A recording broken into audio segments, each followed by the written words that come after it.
Welcome to the Eating at a Meeting podcast. I'm your host, Tracy Stuckrath, dietary needs expert, certified meetings manager, certified food protection manager.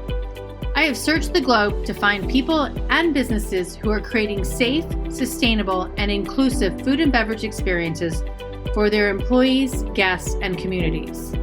In each episode, you will find authentic conversations about how food and beverage impacts inclusion, sustainability, culture, community, health, and wellness. I know that sounds like a lot, but we're going to cover it all. Are you ready to feed engagement, nourish inclusion, and bolster your bottom line? If so, let's go. And this is a special episode because today is Earth Day, and I am excited to bring to you Lindsay Arell to talk to us about sustainable events, and specifically because Earth Day's focus today, or probably for the year, is on single-use plastics. And so I really wanted to bring Lindsay in here to talk about single-use plastics and what she is doing with Honeycomb Strategies. She's the CEO of Honeycomb Strategies, what she's doing to help her clients across the globe really reduce single-use plastics at events. So hello, Lindsay. Hi, Tracy. Thank you so much for having me. You're welcome. And Lindsay and I met when we were on the committee for the Events Industry Council rewriting the standards for event sustainability, which I think have been rewritten again, right? Yeah, I think they're in their third iteration. So wow. Yeah. 2008, 2012, and now here we are. Wow. Yeah. So we've known each other for a while. So we ran into each other at the Natural Products Expo underneath your single-use plastic, the plastic rainbow. Yes. So can you talk about, let everybody introduce you to everyone that's listening. What do you do? What does Honeycomb Strategies do? Yeah, thanks. So Honeycomb Strategies, we are sustainability consulting specific for meetings, events, and the live event industry is what we say. So really working closely with event organizers to help really strategize and implement whatever sustainability plans and that they have for their show. And so we're lucky that we usually work with clients for many years and really help them from the early stages of their program development and really helping them build it up over time. We also work really closely. We have a whole team that also works with venues and professional sports teams. So convention centers, stadiums, arenas, theaters, and then some different things at professional sports teams. But being able to understand sustainability from both the venue's perspective and the event organizer perspective really allows us to kind of have those tough conversations of what's realistic, what are the resources that we're seeing on both ends, really helping venues understand these are the expectations that we're seeing from event organizers, and here's how you can meet those goals, like reporting or front of house waste programs, all of those things. And then vice versa, being able to work with our event organizer clients to really, let them know, some of the key ways to be able to work really effectively with the venues to achieve their goals. Well, and it just popped into my brain because you said what's realistic. And I was chatting with a event or a venue owner this past week at the IAC conference. And he had a planner come in and say, okay, we want to make sure that everything that you feed us is within 100-mile radius. And they're like everything. He's okay, well, salt and pepper aren't mined here in the UK. So I can't get salt locally. Yeah. And then, it took a couple of iterations of them talking to realize that you can't do 100% local with all of your food. So yeah, exactly. Yeah. How do you have how do you ask those questions and then in a way where it's not an automatic, no, we can't do that. But like you said, that negotiation to get to a place where the event organizer knows that they have to make some modifications to their expectations of maybe we don't have pineapple or whatever it is. Yes. And then same with the food and beverage or whomever that conversation's with. So, right.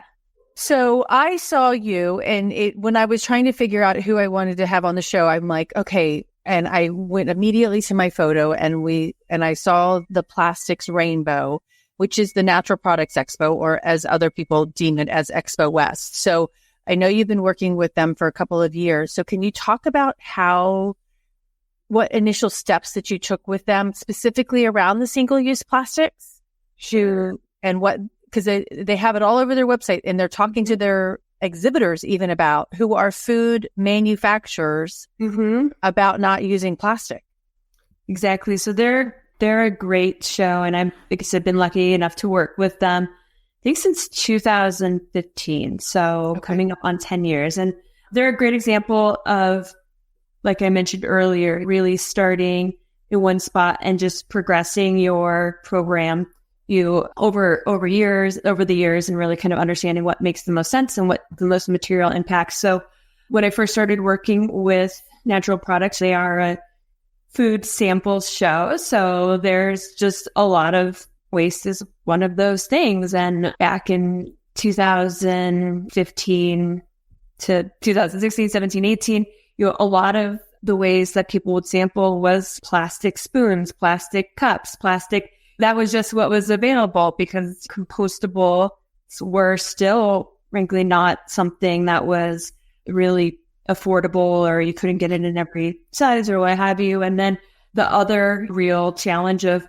if you're going to have something for compost, then you need to make sure that it's actually being collected as compost and then processed that way. So, but at the same time, the organizers for Natural Products recognized that was one of their biggest opportunities to kind of make their show more sustainable. So really, one of the things we did was talking with some of the key exhibitors and really kind of understanding the show. So for every show, Natural Products does a really intensive back of house waste sort. And so by doing that, someone from our team helps lead that back of house waste sort. And so we're really able to see, okay, what are the biggest pieces of waste that can't be recycled or composted or whatever.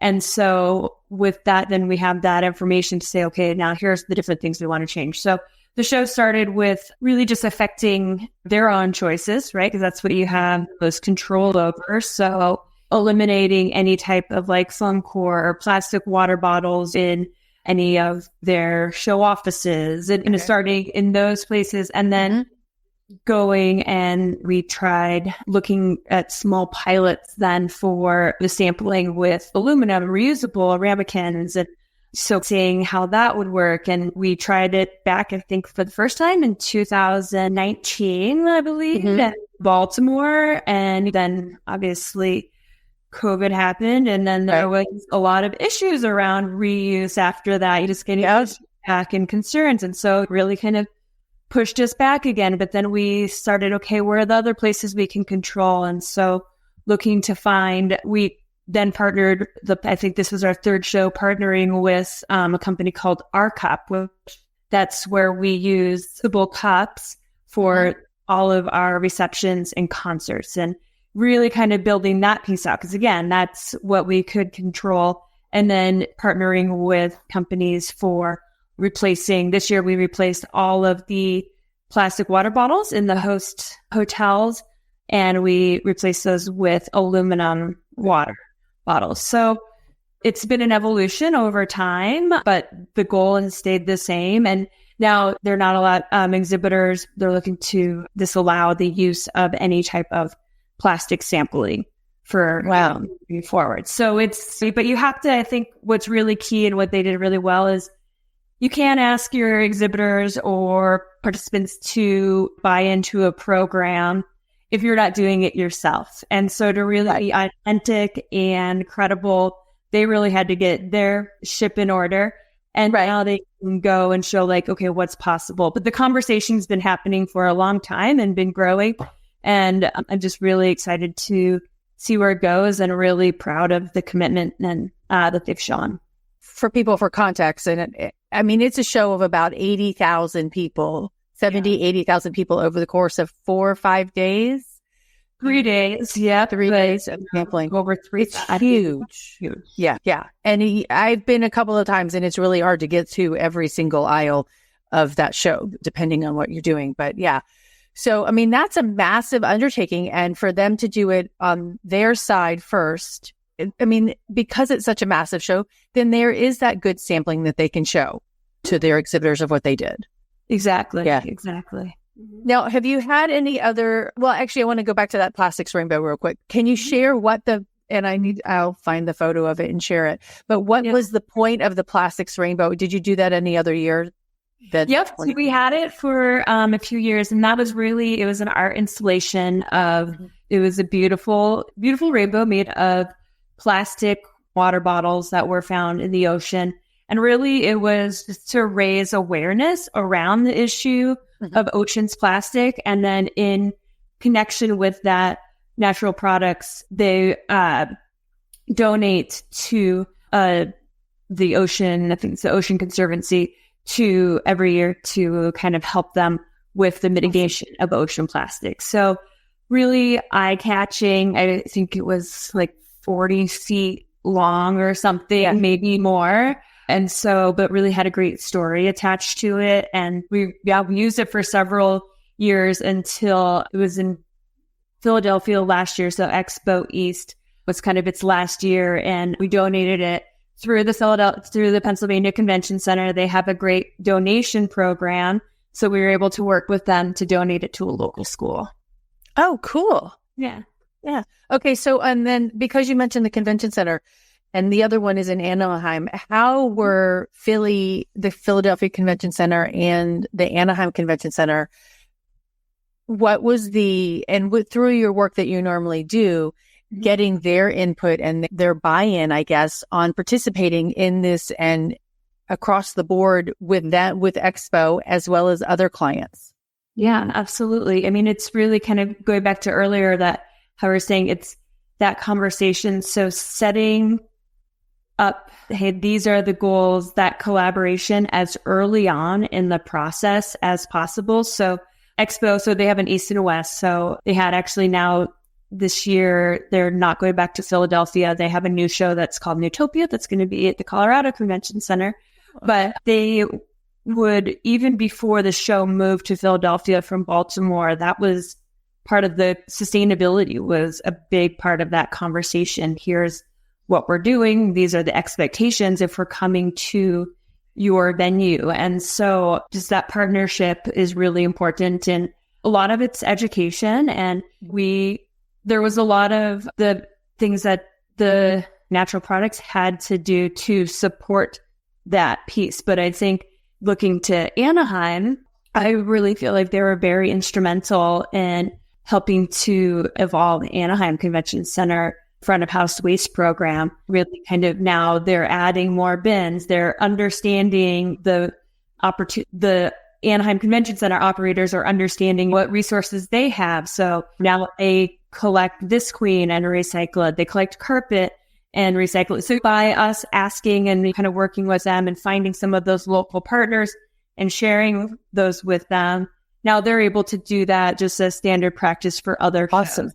So I think that's the real opportunity that all of our events have, is when you're approaching it from a space of collaboration, then you really have an opportunity to leave a legacy wherever you are of how to kind of engage or how to kind of have a more sustainable show. So that's what's really exciting too. Well, yeah. And it reminds me of a story I read of a planner who reached out to a convention center. I don't remember where it was. And they're like, well, no, we don't donate our food after the fact. So we're not going to. And she went out and found the partners in the city to do that with, to collect the food for them. And now that convention center has partnered with them full time. So it really shows that. Yeah. Yeah. Yeah. Well, yeah. Give some examples of material donations where a convention center was like, oh, we can't do that. And it's like, we'll do it for you this first time. And then once they like have that barrier erased, and they're like, oh, okay, it's not that bad. Yeah. Yeah. Okay. So I want to go back a little bit, I guess, and say, okay, what are single-use plastics? I mean, what types do you see? I mean, I know on the food and beverage side, I'm thinking the plastic forks and spoons that are in the plastic bag, but what other items fall under that single-use plastic that you see? Yeah.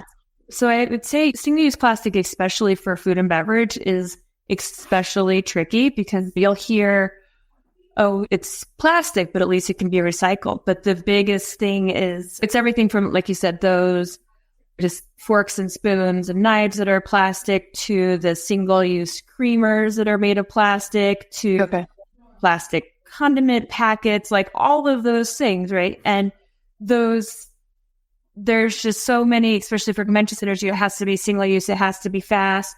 And then now, especially after COVID, it was like, and now it needs to be completely sanitary or perceived as that. And so then I really saw this big like swing to what I call like the banana wrapped in plastic, right? Like it's like it's just going so much further. It was a little much further the other way and everything was in the name of COVID. So you can't really argue with that. And right. So it was really challenging, but it's the thing about those plastics is plastics, recycling is all a commodities market, right? So plastic is not a valuable thing to sell. So it needs, like, that's what makes something recyclable. Aluminum, it can be recycled infinitely.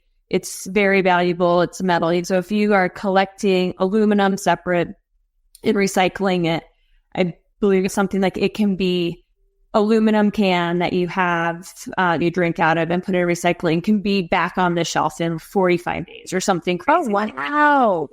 Very easy. Wow.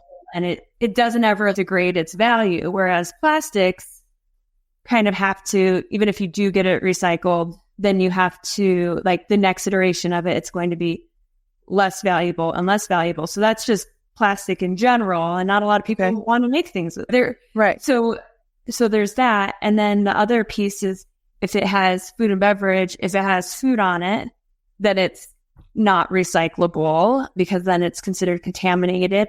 And then things like the forks, the knives, the little plastic creamers, those are the things that when they go to a recycling MRF, they'll fall through kind of the conveyor belt piece. So those things will just never get recycled, even if it's clean, whatever it is. So that's just not going to get recycled.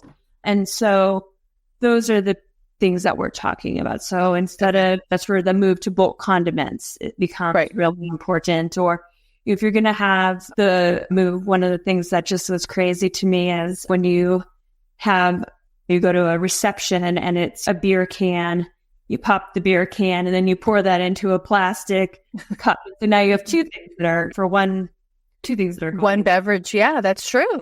And so now we're seeing a lot of our planners are saying, we don't need the cup. We just pop in. There's a term for it. Like pop in, give it. Pop and sip or something. Yeah. Yeah. And so natural products, again, they're moving towards, do we do canned wines or like those types of things to look at what are the ways where we can just eliminate the waste stream first and then look for alternatives for those food items. Well, and I think last week I had the eco-friendly beer drinker out of Massachusetts on the show and even just kegging it.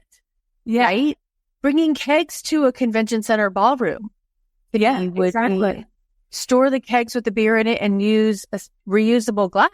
Exactly. And that's where I'm really excited about the partnership with our cup is because now it's a reusable cup and you put it in a bin just like you would a single use item, but it gets collected and taken back to their facility and washed and then brought back. And so we're seeing that a lot I think they use it at the Sphere in Las Vegas, big news. Now, is it ROUR or what is that? No, it's the letter R. I think it's world now. So what's cool is they started with cups, but now they're starting to do box lunch containers, all sorts of things. So that's kind of what I'm most excited about for the future of sustainability is let's skip over compostable serviceware, even aluminum. Let's really look to what we can do for reusables.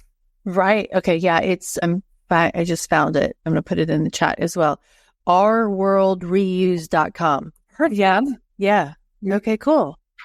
That's exciting. I mean, because and in my town, we still use styrofoam. Oh, wow. To go out. And I'm like, Yeah. I feel like it's be hard to find at these points. Apparently not. We're on two rivers, so I would really love to get rid of it. Okay, so what is in discussing all of this too, I already know some of the biggest challenges, but what are the biggest challenges when we're trying to reduce single-use plastics at large convention centers and sporting arenas? I think it's just behavior change and systems change, right? It's the perception I've had this conversation where we're trying to get reusables and they're like, but that's just weird. That's gross. And it's when you go to a restaurant and that stuff you're drinking from like a reused cup, so what's the difference? And so it's kind of like that piece of it. It's the behavior change of one thing that's interesting, not to go too deep into our cups model, but it's one that I'm most familiar with is they also really want to make sure that the cups are really boring. So it's not where it's like a cup and you're like, oh, I want to take this back as a souvenir.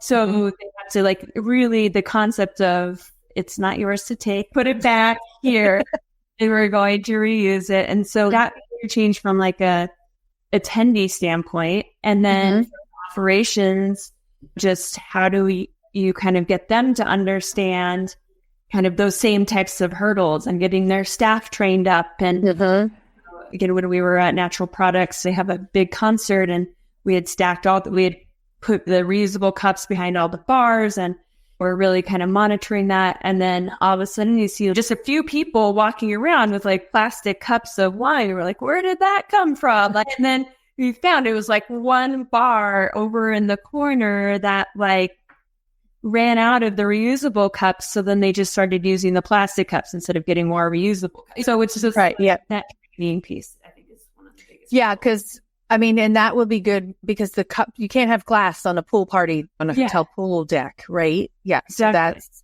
switching that out would be easy. But, think of where I can use that at an event I'm coming up with, to. Yeah. Yeah. No, I like that because but keeping that eye out too of how you're doing it and who's bringing in that not allowed cup. How are you? One of the things I think a lot of people are talking about is the measurement of this, right? You're like, hey, how do you measure your growth? So when you're looking at especially single-use plastics, how do you measure the success of it across the board? I'm like, oh, we got rid of 10 cups this year and next year we're going to get rid of 50. How do you do that? Yeah, that's a really good question. I think just measurement in general is just important to understand the success or the challenge of any of your programs. So that's where we always start working with a client. We'll go in and our very first thing our first year usually is we'll just come in and we'll do what we call a baseline assessment. And so it's really us coming in and working with your venues, but to really understand, okay, are you tracking your energy, waste, water? We have probably 40 KPIs that we would look at when kind of working with an event organizer, but getting that baseline. And then from there, what we did with Natural Products or any of our shows, and we say, okay, what are your biggest opportunities? And sometimes it's really obvious, right? You can go to Natural Products and waste is an opportunity, right? And sometimes you're like, wow, I never realized that this other show had such a big impact in maybe their food and beverage choices. Oh, right. You don't have a single vegetarian or vegan option, really. And so that drives me bonkers. Right. And so it's really going and seeing what is happening at that show and then kind of making a plan based on that. But with specific to single-use plastics, we really kind of we have our baseline for our waste. And then from there, the more programs we implement, then it's not necessarily, we will track it by here's total waste divided by number of people, but you'll really look at, okay, you might not be, the goal is to obviously eliminate waste streams. So we have a goal around that, but also, okay, what are the switches you're making? So if you're going to you have to have water available for attendees and then, okay, are we making the switch from the single-use plastics to aluminum, and just kind of measuring where those are. We do get a report from. So another thing we tried again this year was the ramekins for the sampling for one of their like smaller sampling events. And so getting a report back on that, it's very clear how many sampling cups we eliminated and kind of what that impact was. So really just asking and tracking and measuring. Yeah. Well, and that takes a team of people. I mean, it's not something one-off. I mean, it's hard enough trying to count the roll-ups when you're doing a buffet of people, right? How many people came through the door, whatever size your event is. But okay, we had 3 sleeves of plastic cup little ramekins. We've now switched those to aluminum ones or they were all collected, and our partners there are able to say, so give a report of by collecting this many reusable cups, that's equivalent to XYZ environmental impact. Right. Like we're able to know, because we get those numbers, right, from the food and beverage provider when we're going in, because we have to plan for how many cups do we need to have to service this event.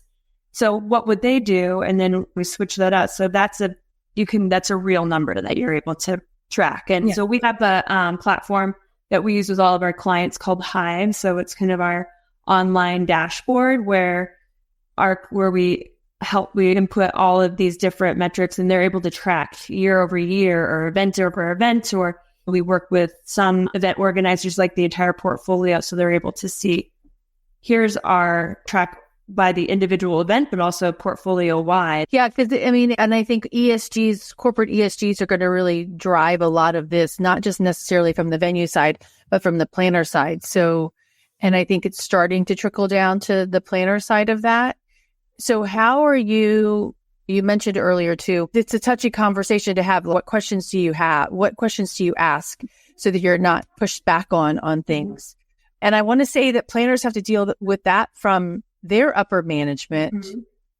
I mean, if they're really passionate about it and upper management is not, or upper management, whichever it is, but then they've got to go find this venue to do the same thing. Do you have any suggestions on how they manage it from both angles? Yeah, absolutely. I mean, I think the first thing is really just ask the question of all of your suppliers. Like, we have sustainability goals. What do you have in place currently? And what ideas do you have? So it was like start that conversation that way, because I think there's a lot of suppliers that are already doing things. If you let them know that you're interested in that as well. I mean, I think the events industry, it can sometimes be like a little, oh, we're just going to do everything like we did. Here's the same BEOs from last year. Here's the same room setups from last year, because planners have so many events that they have to go. And sometimes it's just easy to do that. And so that's, and then from the supplier side, they're like, okay, a lot of the things, it's just plug and play. But so it really has to take a step back and say, hey, we're focusing on sustainability this year. What do you have in place? What are the things that you're offering? What's new? And just let your suppliers know it's something you're interested in. And then they'll be able to maybe share options with you that you weren't aware of before, that maybe don't have a cost, the other things. And then going up to your higher ups, to just other decision makers, when you're able to present something to them, like here's this kind of these steps that we want to take. There's not a huge cost implication, or in some cases when I paid money, and just kind of making the case there. I think that's a really good, the first step, and hopefully be able to a little bit more buy-in, kind of expand on those. I also, one thing that National Products has been able to do, and some of our other clients have been able to do, is find sponsors. Okay. So how do you create a sponsorship opportunity out of your sustainability program? But I think if you're going to do that, you need to make sure that you're actually doing something. I managed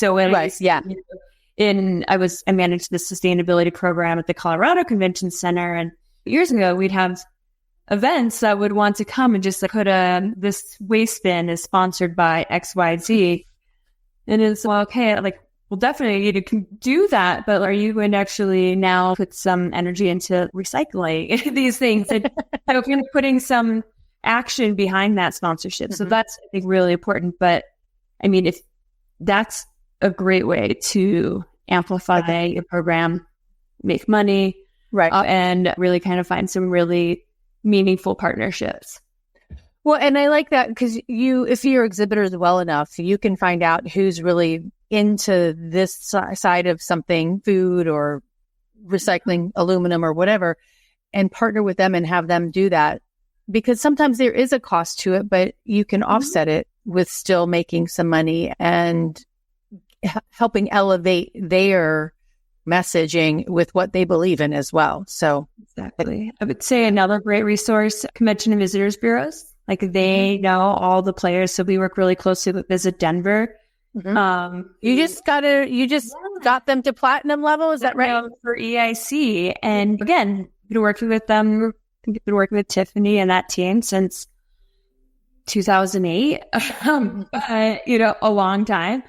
But I mean, it just shows like they have been dedicated and they add resources and they improve their program. And now if you go on the Visit Denver website, they have they have resources for where to volunteer in the city if you're a large group, and you can filter it by half day, no cost, walking, we care about kids. You can, so like those resources, they do every other year, they survey all of the hotels in the area on their sustainability practices. Listed up on their website. These are the hotels that have recycling. These are the hotels that have linen reuse programs. Cool. So they have so many resources. They have a green vendor directory, like a carbon calculator. Like really, they have just created so many resources for the planner specific to this city of Denver around sustainability, so that they're there to really kind of help provide the tools, right, for their planners, which is awesome. Yeah, because it takes a village. It takes some people. One event planner can't do it all. You need the help, and I think CVBs are a great way to do that. I just put the link into their sustainable events page, Green Meetings in Denver.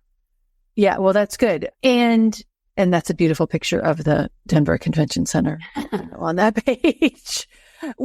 Thinking about the attendees of events, have you gotten good feedback, or what kind of feedback have you gotten from attendees that has influenced the sustainability choices and approach to reducing plastics? It's interesting because obviously there's people that really are passionate about that subject on both sides, right? So, and that's not in anything. I've worked for a show where we were asking people to take a pledge to eat vegetarian for one meal during the duration of the show. And this was not natural products, but it was a different show where then they had some exhibitors that were really upset about that because that was their product was around beef. And so you're going to hear about it. When I was in natural products, we met with someone they wanted to meet with us and they're from the plastics industry, really trying to push the fact that plastics are bad because they know about this goal. And so you're going to hear about it from both sides, but overwhelmingly, I would say the attendees are really supportive. The sustainability efforts, I think one of the biggest challenges is just getting the word out there of what the show is actually doing. Right. It's not always totally obvious, all of the efforts, no matter how much you want to put on their website or how many different activations you might have on site, there's still people aren't picking, somehow, I don't know how, people don't really pick up on all of the things. So, but I think overwhelmingly that what they're more and more of the attendees and exhibitors are demanding of the planners. And I think with looking at like millennials and different generations that are coming in, that's the expectation now. Yeah. I'm just thinking of water, because when we go to the jugs that people can refill on, a majority of those are plastic. But in some convention centers, and I was at one major convention center, And I was surprised that they didn't have the refillable water stations that are in the wall at the airports, right? Yeah. So and I mean, that's a big cost to implement all of those things into a facility. So how are we, I mean, I guess going to aluminum cans or the box cans of water is an option as you're transitioning, or are you working with venues on implementing this? Because that's also an accessibility thing too. Absolutely. So I work with ASM Global, which is the largest venue management company in the world, over 400 venues worldwide. And so I help lead their sustainability program from the corporate level. And so they've announced a year ago some pretty aggressive goals around sustainability. So elimination of single-use plastics is one of those goals. And so we sent out they had to kind of wrap your arms around what's happening at all these venues worldwide. And so, the beginning of this year, we sent out a survey to all of the venues in North America to find out just that, which of our venues have water refill stations just as part of what their water fountains or whatever it is. And these are convention centers and like stadiums and arenas and theaters, but which of them have them? How many do they have? And what are the plans for adding more? So we can wrap our head around that. And I think being able to add more of those, I think the challenge of that is when I first started having the conversation around water refill, that seemed like so easy, was water is a big money. Selling bottled water is a big money maker. And so how do you compete with that revenue loss, right? It was a big argument. True. Yeah. And so that's where kind of having to wrap your head around what that is.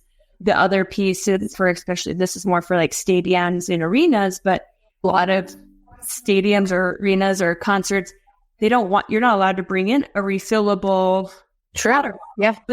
There are barriers, and you kind of have to pick them off one by one and kind of change that mindset, or if it's the revenue model, because a lot of ASM Global venues, they manage the venue, but they don't manage the food and beverage. So that's a totally different I don't have any control over that, or influence. It's more just we're trying to have that conversation. So that's where it's okay. Do we offer the aluminum as an alternative, but then still have the refill opportunities? So yeah. Yeah, well, I mean, it's like going to start, let's take my cup. They won't take it with the straw in it, but if I hand it, right? Okay, so when I'm coming through security, just look at my cup, make sure it's empty, right? Right, exactly. I know. And so they're starting to do that, see that more and more, but it's, you have to, it's a conversation that you have to have. It goes down rabbit holes inevitably. Right. I think you've kind of answered this a little bit, but what are some common misconceptions about replacing single-use plastics at events? I guess the pushback we get sometimes is, well, definitely cost. Plastic is cheap, right? So, and the alternative is going to be more expensive. And I guess going to your styrofoam, I guess styrofoam's even cheaper. Than plastic. But, so cost is always a huge one. The idea that, well, we recycle it, so no big deal, right? Is another one. A lot of times I'm like, oh, well, we have supply chain issues, or we have so much stock. We certainly can't replace that all now. So definitely for every single excuse, there is the excuse that it's unsanitary for reuse. Oh, reuse probably, the other one you used to hear a lot, and then this has been proven, it's not true. Like the water, it's so intensive on water to water use. To rewash the dishes. Rewash everything. So even though just producing plastic uses a ton of water. And so I've heard it all. So yeah, it's just that I would say the real barrier I can see truly is cost. I do know plastic's just so cheap. So how do you then, so how I try to kind of offset that a little bit is like really saying, okay, let's then look at the whole system. So if you're looking at plastic is cheap to buy, but then you have to dispose of that, and that's very costly because there's no value to plastic. But if you switch to, say, reuse, then you're not paying those waste hauling fees or those waste disposal fees, right? So like all of that cost is really just rolled into the cost of this reuse cup. And you're not looking at those, but there's that disconnect where people, and usually it's because it's the food and beverage company purchasing the cups, and it's the venue operators that are paying for the hauling or waste service or whatever. So those costs are kind of split. So that's like one. Or say if it's going to be single use aluminum, being able to say, well, aluminum, you can get about $1,000 a ton for your aluminum. So how do you, and now you're producing, if you go to a fully everything's aluminum in your venue, you need to renegotiate your contracts with your waste hauler, because all of a sudden you're giving them a very valuable commodity that they can sell. So it's interesting. Really whole systems with all of these, and getting everyone at the table to really see. That's where you come in as a valuable partner. I'm like, because players have a lot on their plates and they want to accomplish these things, but it's not as cut and dry. And I know that I remember, and this was years ago, that one hotel I was going to in Arizona, they're like, we were doing our recycling program, but we followed the truck, right? And they took it right to the dump. And this is like 15, 20 years ago. So they had to stop it. And so I know that there is still some greenwashing of some sort, but checking through those things. And how do you evaluate and make sure they're actually doing the right thing that they say they're doing? And that's where, if it were that hauler, I'd say, or that hotel, and be like, okay, change your waste haulers, but don't change your program. But I think you really do have to ask for metrics back. That's kind of put it in your contracts, put it in your RFPs, then put it in your contracts. And as part of that, have that reporting back to you, part of that what's required. So if it's, you're saying, I want a food donation program, then ask for, okay, at the end of the show, I want to know how much food was donated and to where, and get that from not just the show, or not from the venue or the food and beverage, but I want that coming from the actual organization. So really kind of following it through to where you're asking for those metrics is really key as well. And then I worked on a show one time where we did just that, asked for the food donation metrics back. And sure enough, they had donated a ton of food. But when we saw how much food was donated, it was like they donated, I'm going to totally mess up the number, but it was like 3,000 donuts or something crazy from one breakfast. And it was like, there's where that's like, why did we order so many donuts in the first place? Right. And it was like a voodoo donuts thing. So many of that. And so it's that they would never have known per se that they had over ordered by that much if they hadn't asked for that metric back to see, because otherwise it would have just been in the trash. And then they were charged for that as well. They were charged for that. Exactly. And so it's like, then the next time they were able to be like, actually, maybe we should reduce our food counts a little bit. So, but it's like, there's just asking for that information is just so key to like your decision making. Right. Yeah. Aurora has a good story from the New Orleans Convention Center about the bagels, right? Like, you don't need to order a bagel for every single person. Right. Yeah. And the chef is like, why are you coming to my convention center to eat a bagel? You're in New Orleans, right? Okay. So looking forward, what do you see as the trends for the future of sustainability? Yeah, I think definitely the conversation is getting much more sophisticated around sustainability overall. We see a lot of big initiatives coming out around with the net zero initiative. So people are understanding that the meetings that they have, yes, we've always known they have an impact, but that there's something you can do about it to kind of lessen that. So I think that's really exciting. I think in terms of food and beverage specifically, I am really hoping that I do see more and more shows asking to eliminate single-use plastic. I see the venues recognizing that as well. It's like for like ASM Global sustainability goals. So that's really exciting also. So moving towards that reuse model is really important.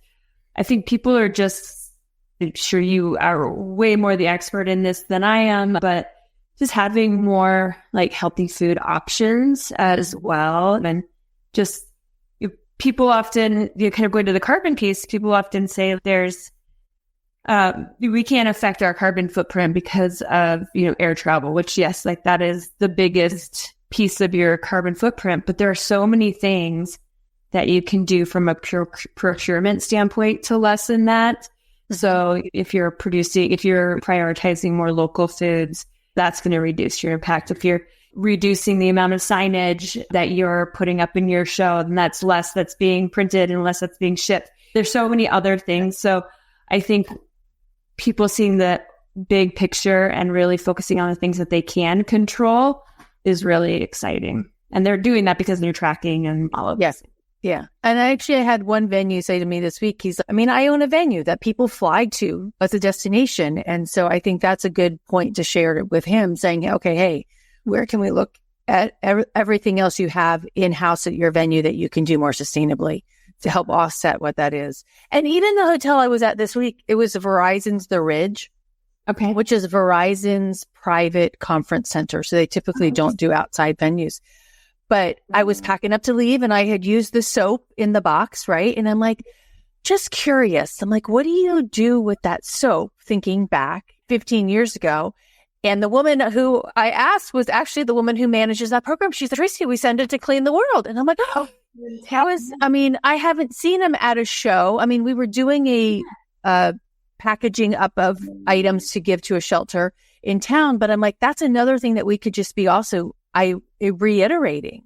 The soaps and your shampoos in your room, anything, they're being sent to Clean the World. No. Yeah. I know. I actually haven't thought about Clean the World. I mean, I haven't seen them in forever. They're such a good company. Yeah. Totally. Yeah, I know. Cause I mean, they were huge at all of our industry events when they first started out, but I guess they've gotten so good that they don't need to be, but behind the scenes. Right, exactly. But I think it's something that a property could then show too, that, hey, did you know that this is what we do? Right? We put their website in there.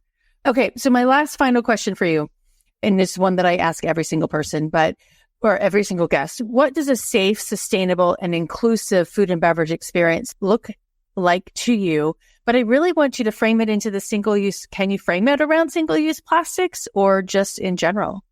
Yeah, I mean, I guess I'm going to sound like a broken record, but, how do you just that piece where you can have, reusables, looking to, if you're doing the box lunch, I've seen that trend of the deconstructed box lunch, right? So you're not having everything in there already. You're able to kind of go through and choose like a buffet line, but using something like a reusable box lunch to take with you. Yeah. I mean, I think that's making sure that everything's labeled. You have options. It's healthy. It's brain food, all of those things. Cool. Thank you so much for everything you've been doing. How long have you been doing this? So I first started, I was in the events industry before, but how dare you ask, Teresa? Hey, I just had my birthday. So 2007 was when I started my role as the first sustainable programs manager for a convention center in 2007. Okay. Awesome. Just before I started doing what I'm doing in 2010. Okay. So, yeah. So we've been at it and we still need to continue doing it. Yeah, exactly. Well, Lindsay, thank you so much. I really appreciate your expertise and your time here today to share. And I think all planners and suppliers have a lot to learn, and it's just one step at a time. Exactly. No, thank you, Tracy. It's always so fun to talk with you. So thank you. Likewise. All right. Well, everybody, I am excited to bring to you a farmer on Wednesday of this week, kind of to close out the whole month of sustainability. She is so passionate about making experiences with fresh food, right from farm to table to bar to spa. So her name's Melinda, and I'm so excited to bring to you her on Wednesday at 12 o'clock. So until then, stay safe and eat well. And Lindsay, stay with me for just a second. Everybody have a great day. Thanks for listening to the Eating at a Meeting podcast, where every meal matters. I'm Tracy Stuckrath, your food and beverage inclusion expert. Call me and let's get started right now on creating safe and inclusive food and beverage experiences for your customers, your employees, and your communities. Share the podcast with your friends and colleagues at our Eating at a Meeting Facebook page and on all podcast platforms. To learn more about me and receive valuable information, go to tracystuckrath.com. And if you'd like more information on how to feed engagement, nourish inclusion, and bolster your bottom line, then visit eatingatameeting.com.